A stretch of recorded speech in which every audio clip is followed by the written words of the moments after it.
0 to 100K in just 12 months as an independent creative. My name's Kev. It's September. We're on about month 5 or 6 now into this exploration and experiment of taking my creative business from 0 to 100K. And I'm just sharing what I'm learning, what I'm building, what I'm working on. But really the essence of what I'm sharing here are the practices that are keeping me grounded and expressive as a creative man in this wild, wacky world. So these are the things that are really helping me become more of the man, the creative human that I feel like I was designed to become through all the roadblocks, challenges, shadows, triggers, and all of that good juicy stuff that helps you expand. That's what I'm sharing, from the emotional to the physical to the strategic to the energetic, all of these things. So this is what I did in September, the money I made, the projects I worked on, and a practice that's really helping me at this stage in my life. So I want to begin with sketch of the day. I'll put it right here. I don't know the architects. I think it's Herzog and de Meuron, which they're actually really famous Swiss architects, but I could be totally wrong. So if you know the name of this building, please let me know. Now on to what I worked on. I had basically just one project this month. It was left over, I should say, because I had finished building the project on the good faith that this check, I'm working with a corporate entity and it took 7 weeks to get the check. So it was this long drawn out process, and it was tricky because I had to build it on the good faith because I was moving out of my barn space, as you all know, where I do all my metal fabrication and woodworking. So it was tricky, a little wicket. But I moved everything out of the space and I moved into this new home this month, basically an entirely new life, where I don't have a fabrication space, so I'm in this period of surrender. That piece was getting powder coated and the miscellaneous last parts were coming to me. So this month I basically already had it finished, just had to assemble it and deliver it to the clients. It's for a restaurant up north in Carmel. It's a hostess stand. And it was such a fun project. The interior designer was great. She was all into doing raw steel, which I love. I think it looks buonissimo. Well, that's an expression used for food, so maybe not buonissimo, bellissimo. The best part about this project was delivering it to the actual people that are going to be using it, and everyone's expression was the same. They started off with saying some swear word, whatever their favorite one was, and then there's just no way, this is so insane, wow, oh my goodness, like this is gonna change everything. Like that was everyone's expression. I didn't think it was gonna be like that. I'm like, oh, it's just a really cool looking hostess stand. Well, apparently it's also a huge improvement from what was already there. So these people are just impacted by this design. So I think it speaks to the fact of we have a project that we work on for this person or this group, but we don't know all of the ripples that causes, right? I didn't know that all of these employees were going to be so impacted by this piece. I just thought it was something that looked sexy and functioned well. I'm all about function, but I had no idea it was going to have that profound of an impact. And you know what? Who knows what's going to expand from those employees being stoked on that? Now they have a more organized, efficient, and ergonomically correct and beautiful place to kind of consolidate all of the menus and this and that and greeting people. And maybe because it looks really nice and they feel good and it's efficient, that their interactions with the customers that come in are going to be better, so they're in a better mood, so that when the employees leave to go home, they're feeling just more nourished and more relaxed. Or the customers that come in are really struck by wow, I like the piece, but I also like the way the person's interacting with me. Who knows? You don't know how many different kind of ripples can kind of fan out from just you expressing yourself creatively in a way that is, authentic and aligned. So that was a really cool bonus of that project. Down to the nuts and bolts of it, it was $4,700 was the price that I charged for it, about a 90% profit margin. So that's, pretty good for one project that was just left over. And that brings the total for this month actually up to $4,830 because, and I'll tell you the story, but I also sold one of my digital products that was a course, and the very first sale of my new business came in. So I want to talk to those two things for a moment.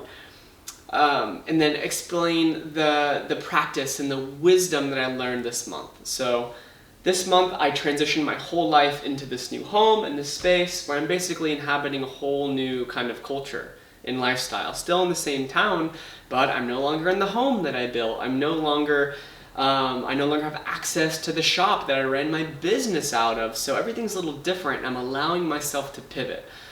But what also wanted to happen and sort of needed to happen was a conscious pause in doing work. So I took basically the second half of September, to really take a good pause and just let everything be and allow myself to just nourish me while being on the road, going and seeing some good buddies, being in the redwoods, getting in some fresh water, where I kind of just dropped needing to be productive and needing to be working on something, and I just allowed myself to take a pause, because it felt like this gift of all of this transition was happening in such a kind of not overwhelming way, but just was a lot. And the pause is a way that we can allow and inject time and more spaciousness into our life. So even though I was only gone for 2 weeks, it felt like a month. It was a really, really like soul replenishing time that I just feel so much lighter, so much more in my levity. And the best part is, on the very first day that I woke up, packed my van and left, it wasn't until I was already on the road and at some coffee shop down the way where I checked my phone and my email, and a sale had came in that morning from a digital product, which was a workshop, a course that I haven't marketed for a long time because it just feels good the way that it's been existing. And that was really special as like a cue from life saying, hey, look, you're on the right track. And you know what? I'm gonna show you that you're right where you need to be. Here's some money coming in the door in an unexpected way, you know? And so that was a really beautiful little cue that I took to just settle into my heart and my kind of pause and be like, sweet, I'm right where I need to be. And then later on this trip, my first sale from my new business came in, which I'll explain more about the business maybe in another episode, but that was really special.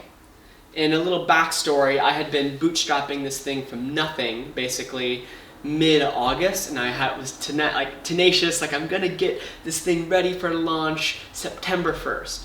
Well, the end of the month and moving got crazy, so I just allowed myself to have a broader timeline with that.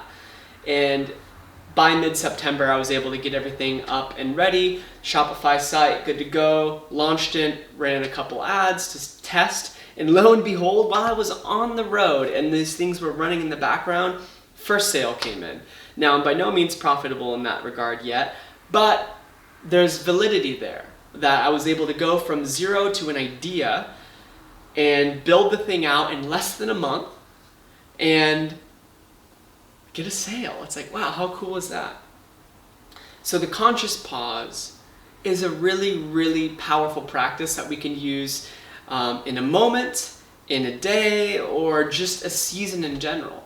For me, the conscious pause was taking a good break from the life that I was kind of operating within and just allowing me to just really be with myself, free of responsibilities. Excuse me.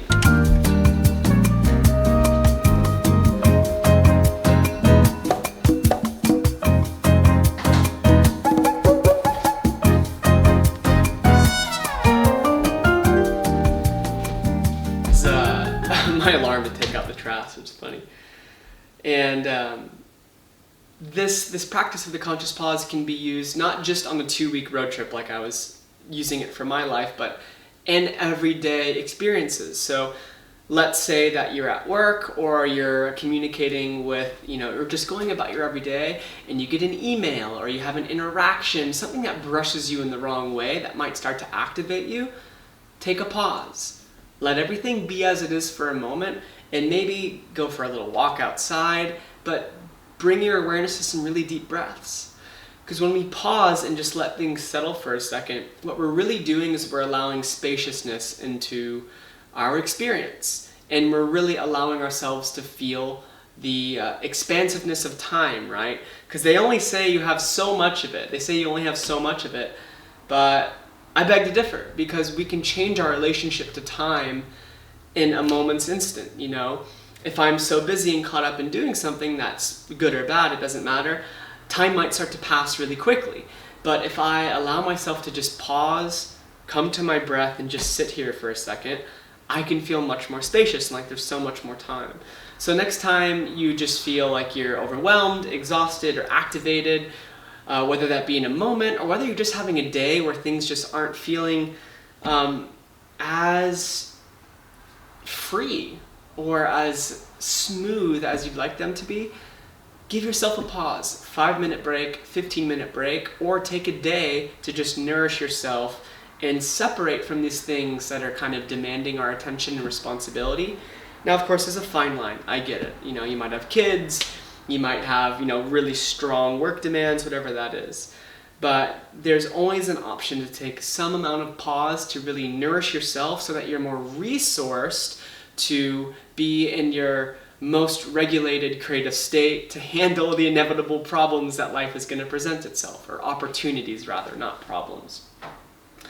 So let's sort of recap what we talked about. We did sketch of the day, we talked about the piece that I made and the power of the ripple effects, and then we talked digital products, new business sale, and how this day and age we can just bootstrap something in 30 days and find out if it works or not. What a freaking amazing time to be alive. And then lastly, the conscious pause and how it can really help you come deeper into full presence, right? And be regulated so that you can handle life's inevitables, is what I call it. Inevitably, life is going to happen. And how you choose to respond and relate to it very much is your responsibility. So I think that's the power of the conscious pause. It accepts the challenge as an invitation to resource oneself as best as one can so that they can create the most creative, aligned, in integrity responses to life, which is gonna pay dividends in so many ways to your relationships, to your business, to just how you feel and your health and well-being, to the way that people are impacted by you. So that was something that was really powerful that I practiced this month. And it's just given me so much impact and blessings so far, and I'm really excited to continue that practice. So this is September. The final number I think was 4830. And I don't have the total number so far this year in front of me, but if I find it or if I add it all up, I'll put it right here. And yeah, I'm just curious to know too, but we're doing pretty well. I'm excited to see if we're gonna hit that mark or not. So thank you all so much for being here. I appreciate you listening to this little old me.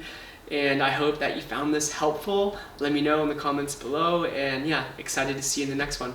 Ciao.